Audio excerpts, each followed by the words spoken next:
Welcome to this Empower Hour, which is part of our Exchanging Notes program. Thank you for coming. As you'll have noticed just a second ago, I've started recording the session.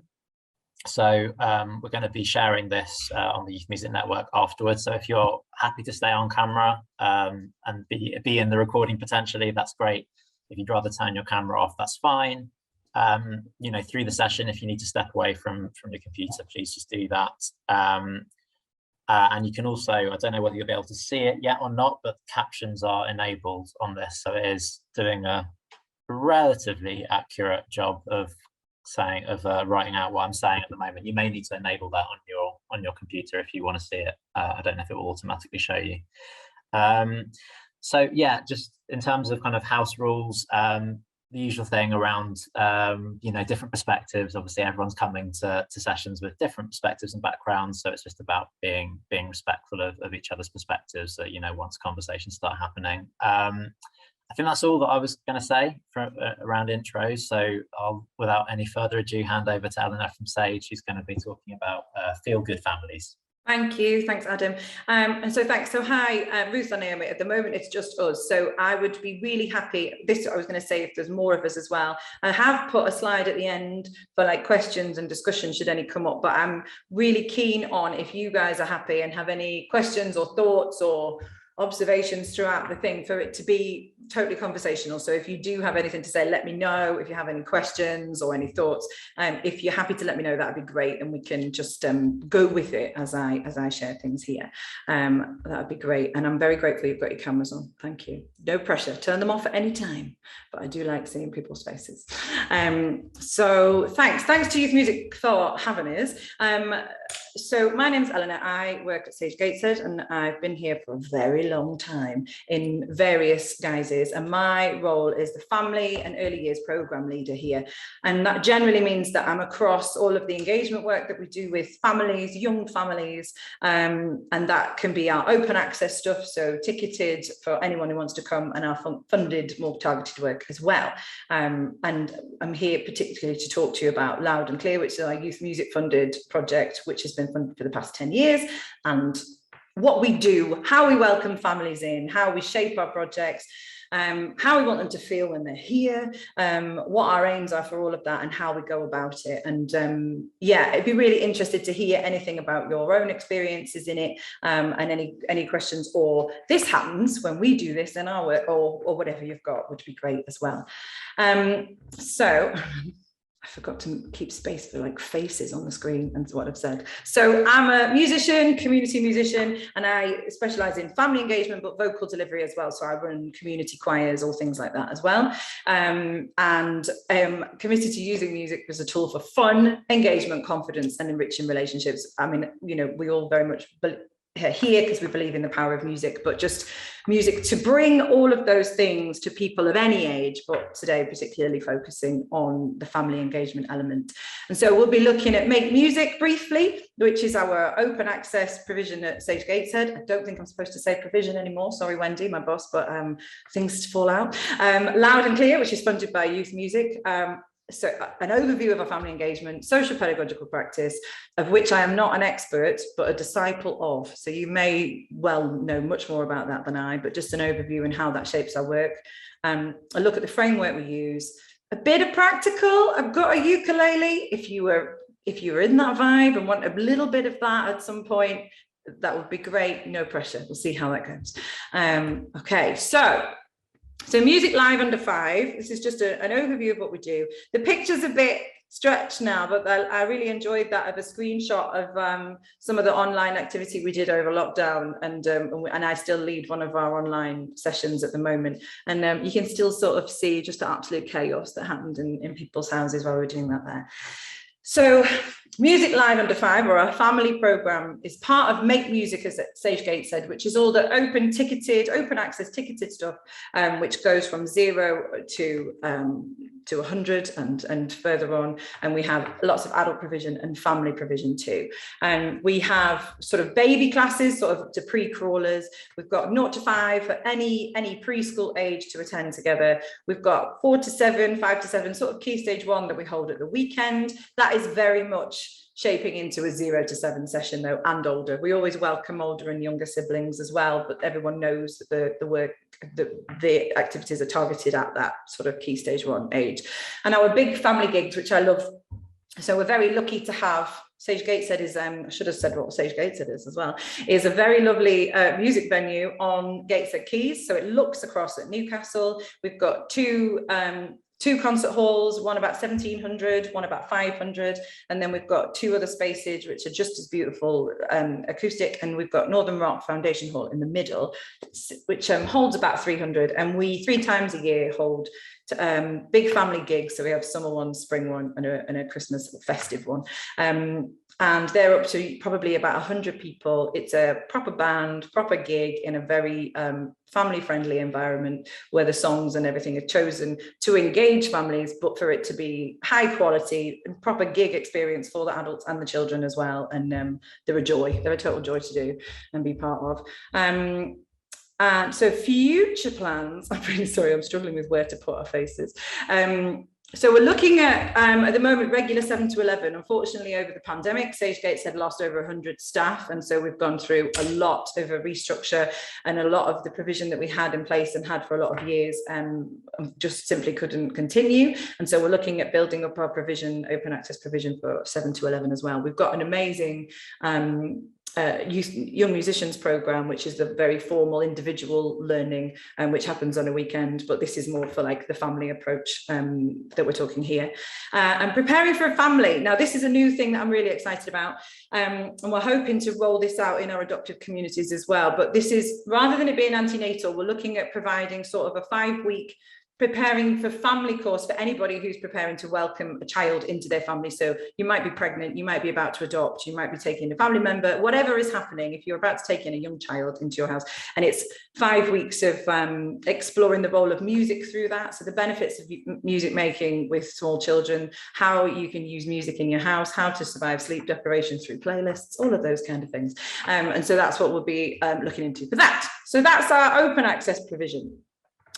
So Loud and Clear, which we are very proud, is just coming up to its 10th year, and has been funded by Youth Music Fund A, RIP Fund A, that whole time, and we've been so grateful to have it. And so it's part of our Young People's Programme, which is the more targeted funded work. It's been Youth Music funded since 2012, and it's in partnership with Newcastle and Gateshead local authorities, Adopt North East and Adoption Tees Valley. So it's foster family learning and adoptive family learning. So it's targeting our regional fostering communities and our adoptive family communities. And it's some targeted work for them that happens in Sage Gateshead, and with our same musicians and with the approach that I'll explain. And with the, it's there for them to have this supportive and safe space with their demographic, and then also enables them to look to have the confidence and the experience to attend any open access music that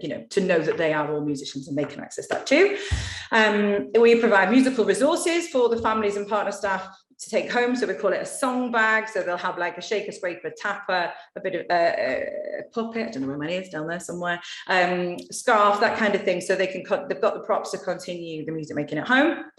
So we've got foster family learning, adoptive family learning, Move On Up, which is like the 4 to 7 for adoptive communities, and Adoption Tees Valley, which is, for those of you not in the Northeast, is like Middlesbrough, in Middlesbrough is around there, that kind of around their county. We have lots of CPD and training opportunities, and actually lockdown has provided us the Zoom twilight training for parents has been a real hit.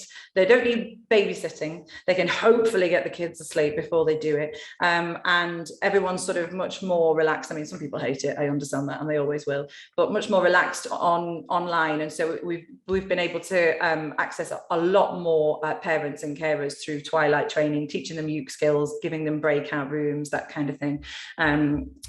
For sort of peer support and things that were completely missing in lockdown, and providing that still now. And then wider Sage Gateshead opportunities, we use some of our youth music funding to fund tickets for things like our big family gigs, the snowman at Christmas, things like that. And we use some of the funding to provide those wider musical opportunities for our families so they can attend these gigs free at the point of access as well. Just seeing that there's some chat happening. Oh, hi, Emma. Oh, Vicky and Emma, welcome, welcome. Great to have you here. Hi. Great to have you here. If you're happy to type in sort of where you are and anything like that, that would be great. And please just pop in, ask anything. Let's have a conversation at any point, or you can wait to the end, whatever suits you. That would be great. Thank you. Oh, don't worry, just stay for as long as anything. That's fine, for whatever you can find in. That's great. So I've got a quick video here to share with you before we start talking about it. This video was made pre-pandemic, and it was made with our adoptive families. And I think it's a great introduction to the sessions and to how the families respond to it and how it makes them feel. So if we'll just watch this, also break from my voice for a second, and then we'll sort of go into the building blocks of it. So I'll just, let me know if you can't hear it, but Adam and I could hear it a second ago, so it should be grand. My name's Eleanor Mooney, and I'm the Programme Leader for Loud and Clear Early Years here at Sage Gateshead.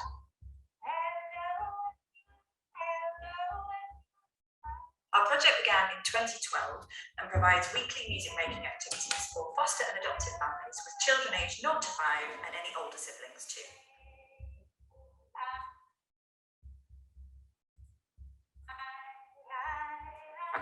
I'm Kerry, I'm a foster carer for Newcastle. I've been fostering for coming up to 8 years.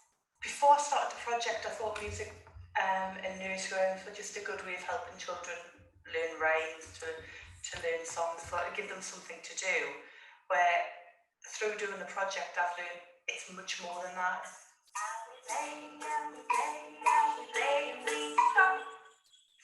I'm Maria, and I'm an adoptive mother and come to a music class.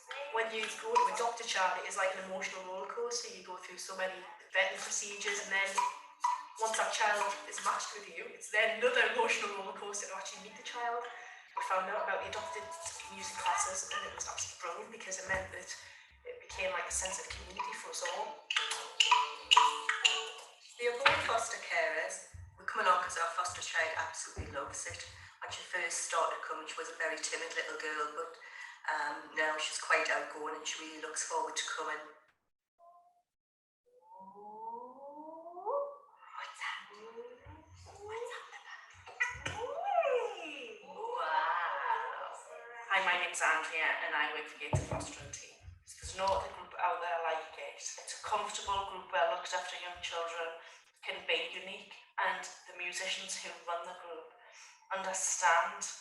I am Sophia and I work for the Loud and Clear project at the Sage Gateshead. It has taught me to be very flexible because you come to these sessions and you never really know what is going to happen. The relationships that we've built, it's very different from the other work that I do. So I look forward to coming here on Friday mornings because I come to a group that I really enjoy spending time with.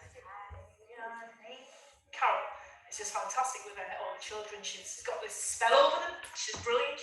Jim, it's lovely to have a man there, so it's a really nice balance.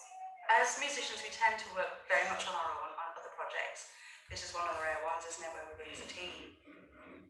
My name's Emma. We've had James for 12 whole weeks now. During this session, I find that James, he just lights up. I think in the future, I see that James is going to make some lifelong friends because they've all got something in common. In here, you can ask the other mothers as well, oh, what was it like for you? So it's not just for James, it's for me as well. Shall we get up and have a little dance? Everybody stand up, stand up, stand up. Everybody stand up on the floor. My name's Lucy and I have 2 children that I'm adopted. And I'm Grandma, I'm Madeline, and we've had wonderful experiences. It just felt refreshing to be in an atmosphere where people weren't expecting you to talk and divulge information you didn't want to. But then, you know, at the same time, you could just come in and have a meltdown as well. Other people who go to music groups, they'll be talking about breastfeeding and giving birth, and really you're not part of that.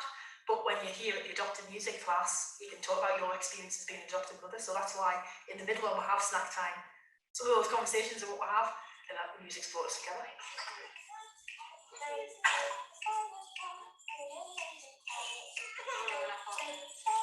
Well, our home is a musical home. It may not be in tune, but we do our own songs and practices. Some of the benefits we've seen outside the sessions are motivating the children, bringing the songs into the home.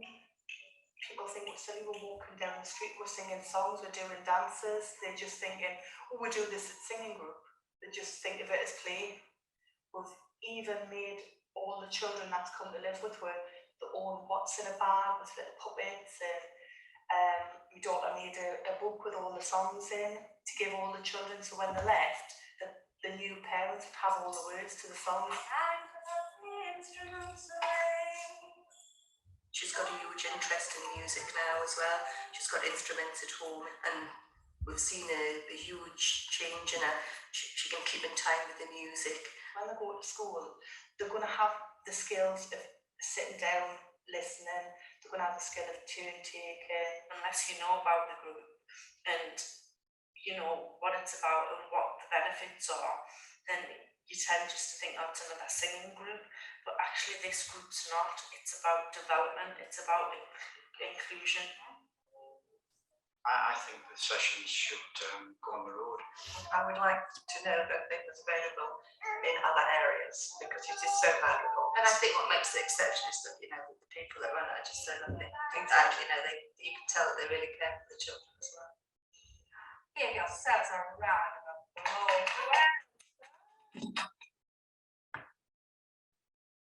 Okay, thank you. Just move away from that. All right.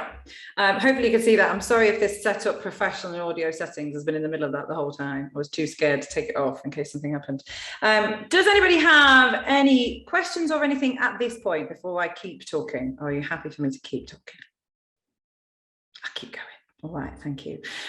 So hopefully that was a really nice sort of no pun intended illustration of what our family engagement aims and objectives are. The illustrations are when working with care experience communities, obviously getting images can be really problematic, a lot of confidentiality issues, etc. And they do, obviously we all understand the weight that a photograph brings when trying to you know, advocate for work, etc. But getting an illustrator in, like if you knew the people in those drawings, you know who it is. But it's just a beautiful way to sort of capture the experiences and everything, and be able to just bring it to life in that way. So we use illustrations throughout all of our evaluations and all of that kind of thing. And then they're an incredibly important part of our work. So family engagement, as Sage Gateshead, feel good families. How do we make the families feel good? How do we make them want to come to Sage Gateshead or to any of our sessions in the building, out of the building, and stay? And so all of our sessions are family learning. Obviously, I've mentioned we've got our Young Musicians program, and that is individual formalized music learning, which is brilliant and fantastic and has its place and is for very many people. But here we're about the family engagement, the whole family coming together.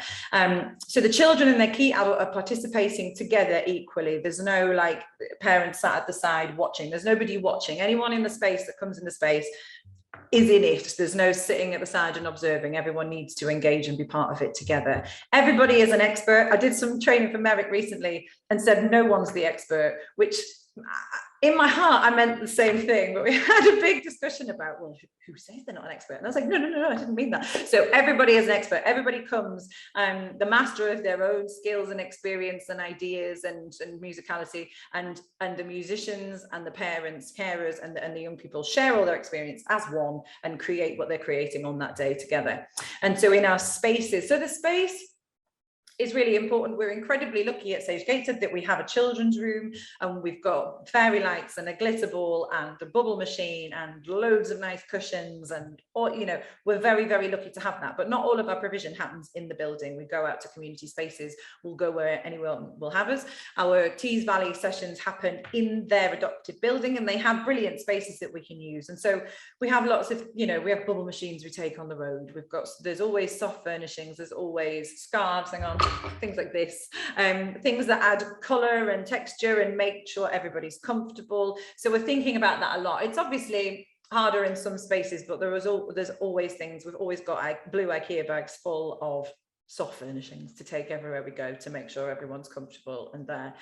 So we're committed to encouraging a love of music. This is what I said before, and its power as a tool for fun and learning, engagement, confidence, and enriching relationships. And all those things are just top of the end. The joy, the music for music's sake, everyone identifying as musicians. I am musical, I make music, music is for me. And that's one of the main aims of Sage Gateshead in the Northeast, that it's here for everybody and everyone is entitled to it. And that is an incredibly important sort of underlying message in all of the work that we do. And our session design, which I'll go into in a bit, is around the early years foundation stage statutory framework, and it develops all of the key elements, key skills like pulse, language, numeracy, knowledge of the world. All that is brought into the songs that we choose and the activities that we choose. And we obviously use a balance of familiar and new things. Repetition, as we know, is key for the learning of small children, but new things are great. And when you're thinking about engaging the children and adults at the same time, oh my God, the adults need new things. And they need Twinkle Twinkle, but they might also need a rewrite of Harry Styles' most recent hit, or whatever their vibe is. And so trying to bring those two things together and engage people on all different levels. Social time. So you'll have heard in the video that one of our adoptive parents said that the snack time in the middle. So we like to call this stealth socializing, which I will trademark at some point. And obviously in our open access things, we noticed that people would maybe go to the cafe afterwards, and like, I've got 2 small children, and so I know, you know, sometimes you get to know people, but it can be really intimidating depending on who you are, what your confidence levels are, how you are about making new friends, especially when you're exhausted with children, all of that kind of thing. And so what we did was, rather than encouraging people to do it afterwards, is we put it right in the middle of the session, and so it's an integral part of the feeling good, of the family engagement. And our sessions are slightly longer, so they're an hour and a half, which sounds horrifying to think, oh my gosh, are we going to make music with under 5s for an hour and a half? But it gives us, it's got a relaxed start time, it's got a relaxed finish time, it has time for a snack in the middle, and we're aiming for up to 60 minutes music making. But the flexibility of knowing that people with children, small children, are going to arrive late, knowing that they might kick off 15 minutes before we finish, and it's just best for everyone if that's when it finishes. And putting, and so the snack in the middle, where we encourage, this was obviously pre-COVID, we're getting back to the sharing now as well, but we would encourage people to bring food and share it with each other. It's a great opportunity for the children to learn about sharing. Eating together is such, you know, there's such power in that, in sharing food and eating together, and giving them that space where no one could go because there's more music making to happen, and so they need to stay in the space. And yeah, some really powerful relationships have been built, and some really important conversations, and for our musicians as well, some huge moments of education and learning about the demographics that we're engaging with, and really hearing about their experiences, just to inform everything about our practice, really. So it's a key point. Yeah, so stealth socializing, can highly recommend. Let me just move your faces so I can see the rest of my points. Yeah, and so just since September, when Sage Gateshead opened up post-COVID, all of our sessions, we offer hybrid. So we have a Zoom option as well. We have some people that engaged with us over the lockdown and over the pandemic that geographically can't come to the Sage every week, or can't come to wherever we're holding. And so we always have this option for them to join us. It works beautifully. There's a laptop in the circle, and everybody goes to the screen and interacts with them like they're there, shows them puppets, all that kind of thing. It's pretty beautiful. And should anyone not be able to make it for a week or be ill, so we're continuing that for now. So, and one of the really important things about Feel Good Families is our open access offer at Sage Gateshead was an hour. It still only has 1 musician. We don't have the funding for 2 for our open access as well. But we've lengthened it slightly to 1 hour and 15 minutes, because I mean, thinking about the shared trauma that everybody's been through, what people who've had children or adopted children or been looking after small children have experienced over the last 2 years, we felt they needed some stealth socializing as well. And so we've extended our open access from our loud and clear family model, and there is a small snack in the middle, which we've had great feedback about, and people are really leaning into, and our musicians are really enjoying the opportunity to sort of have that engagement in our open access sessions as well. And that is fully informed by our loud and clear work and our loud and clear model that we've honed over the last 10 years. And I'm really chuffed to have got that in the open access as well. We're in the process of developing a family engagement network, which we're really excited about, and is going into our Sage Gateshead Fund B access, so we're really excited about that, and that's just about, we're really excited to talk to other organisations and other individuals that engage whole families, and we really want to learn from them and share our learning, and we're just excited about that as well. Does anyone have any questions about that before I continue to rabbit quickly, realising it's already 1? No pressure. Okay, we'll keep going. So, social pedagogical practice, which is a really catchy title that I've come up with there.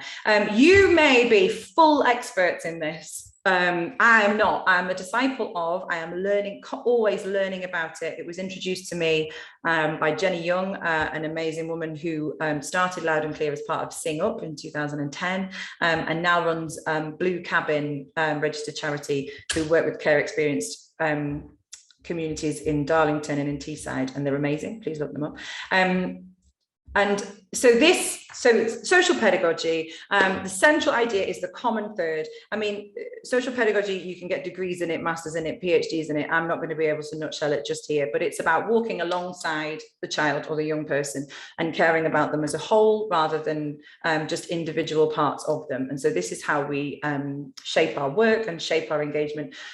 So the common third, which is, there is the child, there is the pedagogue or the artist pedagogue, the musician, whoever it is, and the shared activity. And so those 3 things, and we add parents in there as well. And those 3 things all come together to have the experience that is in the middle, the common third in the middle there. I quite like it as a Venn diagram. And so everyone brings their own experience, their own expertise, and shares it together in the space. And that's like the whole, nobody's an expert, everyone's an expert. Everyone brings their thing into the space.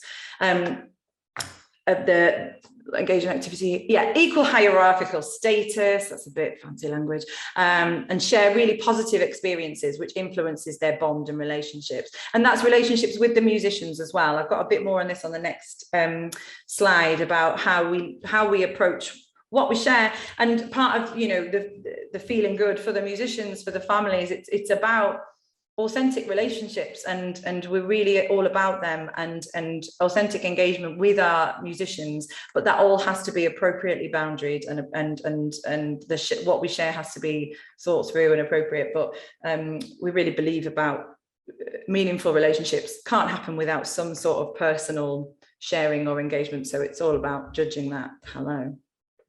Oh, no problem. Yes, it's being recorded, and I believe it'll be on YouTube. Is that right, Adam? Afterwards. Yeah, we'll post it on the Youth Music Network, I think. But yeah, I think it might also end up on the YouTube channel too. I'm not sure how Phoebe works it, so you'll be able to catch up, Vicky. That's great. Thank you. Oh, and Vicky, I think you're in the Northeast. Is that right? Oh, she might have already gone. No, yeah. I'm here. I'm just about to go. So I'm looking at the time. Yeah, I've shadowed because I was part of the what was that before COVID? I came to shadow these sessions. Oh, lovely. What was that called? That course I did.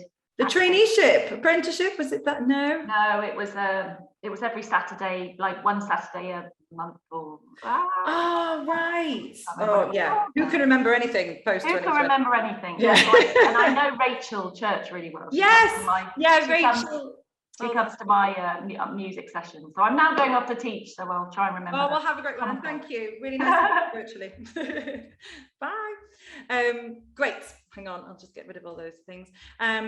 Yeah, so it's considering the educational needs of the child, in this case music, alongside their personal needs. So never one without the other, always thinking about the people in the space as a whole being. And then Ryan, who couldn't be here today, has put on some interesting reading there. Cameron and Moss, he really enjoys that one. He has a great academic approach to all of this kind of thing, and so he has that there. So I'll send this out as well, so you can have a look as well.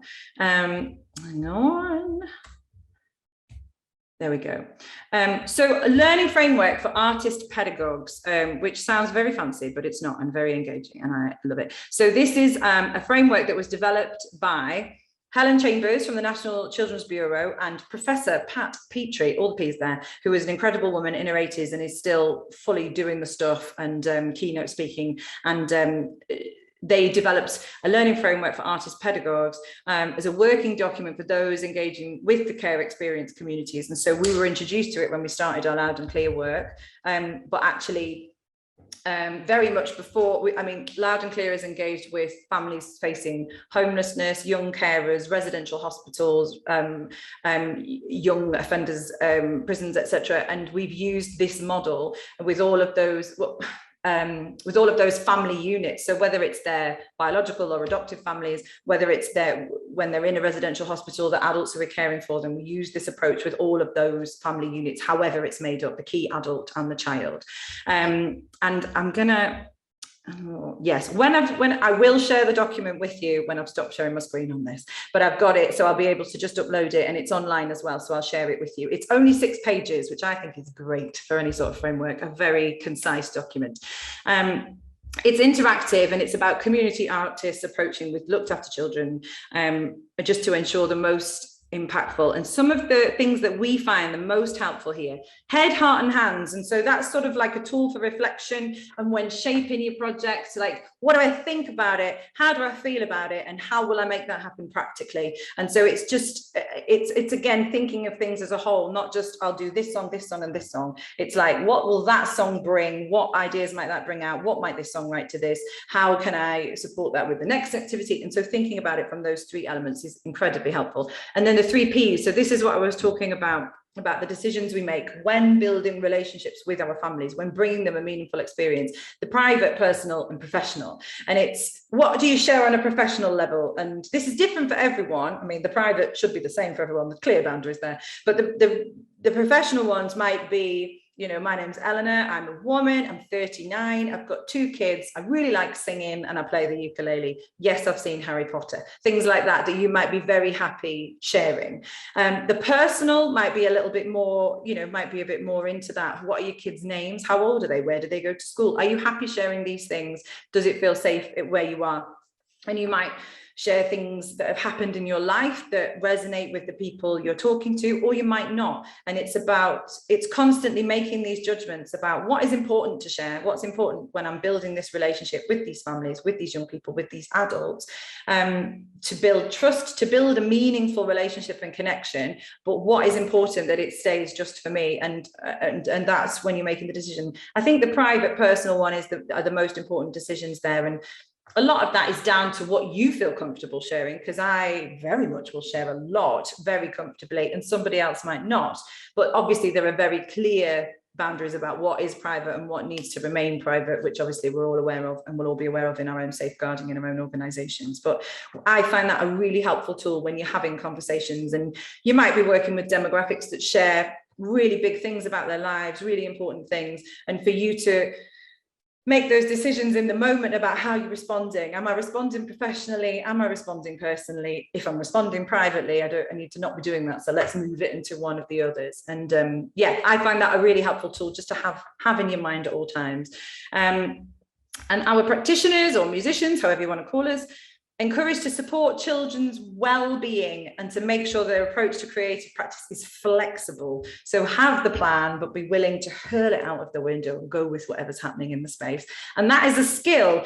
And a lot of musicians come from, you know, if you're in more formal learning, that's not what you do. You don't throw the plan out. The plan is there for a reason, but this is a different, we're here for different reasons. We're here for joy and engagement and positive experiences. And so going with the flow of who's in the room, how they're feeling, what they're talking about, what they're bringing is a really important thing for our musicians to hold, and key to a lot of our impact.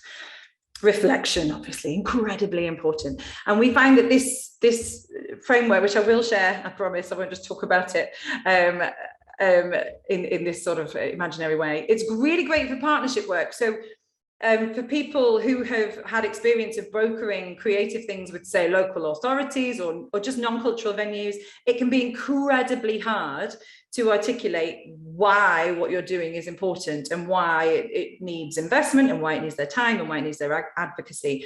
And we find that alongside like the film and the illustrations and word of mouth, that the framework, when you're supported by an official framework, that can be really, really impactful for things like that as well. Okay. our practical approach. So the building blocks, if you like, of our music making, and just trying to frame these elements all about how we use them to make people feel good. And at the end, Phil Mullen from Goldsmith and Sing Up, etc., not a set structure, rather a skeleton structure. So it's there. We will use at least one or two or all of these elements in each session. You'll see that the break is in there. Eating cakes, drinking tea, incredibly important. And so we'll use all of these elements, all or just one or two, but these are the elements that we have and we understand what they bring. And so they bring everything from the early years framework, but also in our Feel Good Families, our family engagement. So the hello song, I'm going to sing it at you just for something else to do here. So you've got hello everyone, how are you today? You might know this. Hello everyone, how are you today? How are you today? How are you today? So about singing that, we might get you to, are you up for doing a hello song? Does that feel good? Good about doing a hello song? Let's do it. I will do it and I'll just pretend you're all in there. But we would get people to put one hand out like this. You put your other hand on top. You tap from one knee to the other. That is a cross midline activity. So you've got beat keeping, you've got the cross midline, so you've got one side of the brain engaging with the other. When you clap, you're doing so you're going from keeping a beat to clapping the rhythm. Oh, hang on, see in the chat. Hi Emma. Oh, no problem. Hi.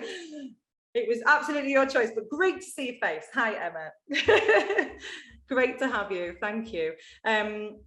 I don't know if you shared in the chat, Emma, like where you're from or where you, but if you want to, or you could tell us with your actual voice if you'd like. Either of those things would be great. Hi, sorry, I'm in Stockton. Sorry, I had no idea my video wasn't on. I'm so sorry. No problem. Hi. To a blank screen. I'm really sorry. I was like, yeah. And I wasn't even there. Sorry. It's like, oh, all that enthusiasm has just been. I was ending everything. I'm sorry. No problem. Thank you for being here. And Stockton, hi. Hi. Yeah, I love it. So hello song. So we'll do that and we'll be tapping, we'll be keeping rhythm, we'll be clapping the rhythm, keeping a steady pulse. All of that music education is in there. And then we'll sing, hello Adam, how are you today? Hello Naomi, how are you today? Hello Emma, how are you today? And we'll go around. Is it just us guys? Yeah, good. Don't want to miss anyone. That would not be pedagogical. And so you'll hear your own name in the song, and that, you know, you felt just then how that sort of made you feel. A lot of kids are just like, oh my God, and they just try and hide behind their adults. A lot of people love it, but we'll sing for everybody under 18, even babies, so everyone knows that they're welcome in the space. And it brings up a lot of different emotions. Absolutely thrilled for lots of people to be in the space, to be acknowledged, to be there. Really painful and embarrassing for others, but that's also an important emotion to sit with, especially when it's well-meaning, etc. And so we'll have our hello song, usually the same one every time. We'll then look at doing some songwriting. Now, from that, I don't mean, oh no, has my microphone gone muffled for everybody else? Oh, right. Yeah. Can everyone, yeah. 1 second. It was just after you did the singing, so I don't know why that would have an impact on the sound though. Everyone's a critic. Is that any better? Yeah, that's better. Great. Okay. Sorry, I'm on a different machine, so maybe it's just hadn't. Maybe I won't pick the uke up again. So songwriting. By songwriting, I don't mean all right, everyone, we're going to write a next Christmas hit, but it'll be more like taking an existing song, one that they know, one that they might not, and getting their ideas. So validating their ideas, putting them into a song, singing them back to them. There's a lot of power in that, a powerful thing. Those of you who already do family engagement will be doing that already, but it's just to really articulate how that is important. This is my kangaroo. Kangaroos like to hop, hop, hop, hop. Zebras like to run, run, run, run. Horses like to trot, trot, trot, trot. We like to lie in the sun. And we'll sing that song, and then I'll ask them, like, what are your favorite animals? Adam, what is your favorite animal? I like dogs. What do dogs like to do, Adam? They like to chase balls and bark. Yeah, dogs like to bark. Amazing. Thank you. Emma, what is your favorite animal? It's a big Oh my question. gosh, I'm taking it too seriously. We'll go with the frog. That's not my favorite at all. Let's go with the frog. The frog, yes. They need some positive press. They What do. do frogs like to do? Croak. Yeah, great. And Naomi, are you still there, Naomi? Do you not want? If you don't want to tell me what your favorite animal is, that is okay. My favorite animal is a magpie. And magpies like to fly, and so instead of going, so we'd have kangaroos like to hop, hop, hop, hop, and zebras like to run, run, run, run. Horses like to trot, trot, trot, trot, but we like to lie in the sun. And we get everyone to go like that. And then we get their own words in there. So we'd have dogs like to bark, bark, bark, bark, and frogs like to croak, croak, croak, croak. Magpies like to fly, fly, fly, fly, but we like to lie in the sun. And we've sung about everything. Could be animals, it'll be like, well, I don't know, Minecraft characters, whatever is on their vibe that they want to put in there, that's what we'll sing about. And that'll be familiar songs, so we might do it to the Wheels on the Bus or whatever, all those Christmas hits, or we'll bring brand new ones and write to them as well, just to show the adults as well that songs, you know, have infinite potential. If you have to sing it 27 times, we had one carer tell us that if they stopped singing, the kid they were currently fostering would just stop eating and stare at them like, no, you got to keep going. So they had to sing the same song over and over again, and he would just stop. And she was like, I came up with so many animals, it was like painful. So that kind of thing. Movement. So obviously you've got development-wise, gross motor skills, self-expression, and all of that kind of thing. But it's their ideas. So shall we hop? Shall we spin? Shall we whatever? You get very left field ideas in there, but it's the physical expression. And for those, you know, not every child naturally wants to express themselves physically in public, but if you do have scarves or anything like that, kids who might be more it just might be harder for them to do it by themselves, give them a prop, they'll move so much more because they're doing it through a thing. Same with puppets and things like that. Break. I've been through why that's important. I feel like we've got there. Instruments. So obviously we'll all have instruments. We'll have tappers, shakers, scrapers. I'm too scared to do it now in case my microphone goes weird. And so we'll do musical concepts. Obviously we're there to learn about music, to tap into our own musicianship, be the musicians we are. So we'll do start, stop, loud, quiet, fast, slow, all of those things. But they'll be the conductors, they'll lead the band, they'll put ideas into the songs. How can we play our instruments? All of those kind of things. So it's all about engaging them in it, enabling their ideas, validating their ideas, and sharing that space together. But everyone's the expert. Can I just interrupt to say that this is like, I almost didn't make it because I forgot it was today. Ran home, my child fell asleep in the car, and thankfully she's asleep. But this is just what I need to hear, right? And funnily enough, this has been like, what you're saying right now has been on my mind in terms of like my own sessions, because I run mixed age sessions along with, but like mostly mixed age sessions. And it's that I've been feeling for the older children, particularly for all of them, particularly for the older children who've been coming for a while now. It's all of those ways of engaging them and making sure that they're still engaged. And I'm just like, this is what I need to hear. I'm so pleased. This is so helpful. I'm so pleased. And mixed age is really tricky, and it can be really tricky when you, like you say, when you've got people who've been attending for such a long time and they know it and they're so confident, come back with like 1-year-olds who've just arrived, and so this is exactly it. This is exactly it. This is the stage I've got to, and it's kind of like, and I know that I need to ring in some changes to help that, and it's just at the minute that's what I'm trying to work through, how to do that. So that particular adding the songwriting and that element, I think will really, really help. So thank you. That in itself is really helpful. I'm really pleased. Thanks for that. Yeah, great. So pleased. So the props. So in face-to-face, lycra, parachutes, anything like that. That's all about teamwork. So they're all brought together. They're holding onto something together. They're moving it together. Yes, you get to physicalize the music. You're bouncing it in time. You're physicalizing the fast and the slow and moving it together. But it's full teamwork. It's cooperation. It's everyone working together. And like, we'll do bounce things, see if you can reach into the ceiling. I've had parents be like, we're not going home until this has reached the ceiling, and they're like, we'll do it again and again, and keep going, chucking their children aside, you know, but they get completely into it. And so that sort of, it's teamwork, it's gross motor skills, it's physicalizing the music, but it's, you know, it's all of those things at the same time. The chill out element, people, you know, it depends on the vibe. We try our best. Some kids, no chilling out will ever happen, but we give it a go. That'll be lullabies, You Are My Sunshine, anything, you know, just a nice chill out vibe. Encourage them to have a cuddle, lie down, have a toy, get their scarf, use it as a blanket, anything like that, just to sort of zen it out at the end. And then a goodbye song. If the musician is feeling confident and can still remember all the names, you'll sing goodbye to everybody in turn. Depends on the size of the class, how many they are, all of those things. But we do try to do that as well, to sort of sign out for everybody. But just a goodbye and thank you song at the end. So it's bookended, and that sort of familiarity is incredibly important. So the building blocks of it, just there. Let me just... If there are any questions, please let me know. But I'm really, really pleased that this is